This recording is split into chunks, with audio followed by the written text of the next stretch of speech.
sighting sang butanding sa Guimaras, pagdagsa sa mga jellyfish sa Antique kag pagtuhaw sang madamo nga shellfish sa shoreline sa isla sang Boracay ginpatpat sang Bureau of Fisheries and Aquatic Resources 6. Si John Sala nakatutok.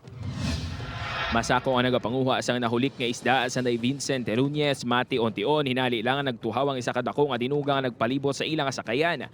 Nagtugay ni isang pagkabalaka kay basi isa ka bagis ang ilang nakita. Sang nagpalapit na medyo nahawasan sila tungod ginapatihan isa ka butanding ang ilang nakita. Una ini nga tion nga nasaksihan nila sa pila ka dekada nga nagapalawod sila sa kalalawran nga sakop sang Guimaras kag Iloilo. Sa nagligad man nga simana nagtugas ang pagkatingala kag paghangawa sa pumuluyo malapit sa baybayon sa Tobias Fournier kag Antique ang pagdagsa sa mga salabay sa shoreline.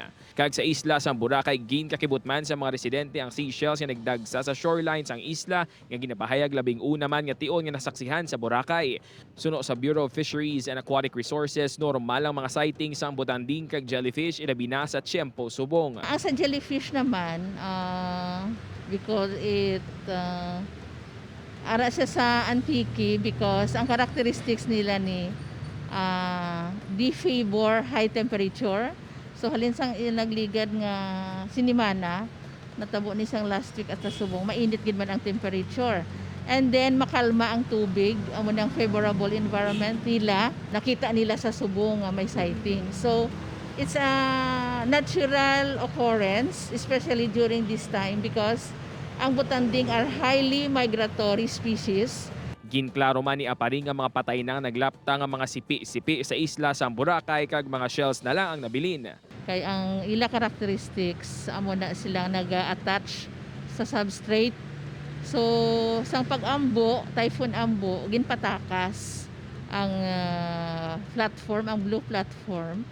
So siyempre nawala sila sa ilang environment.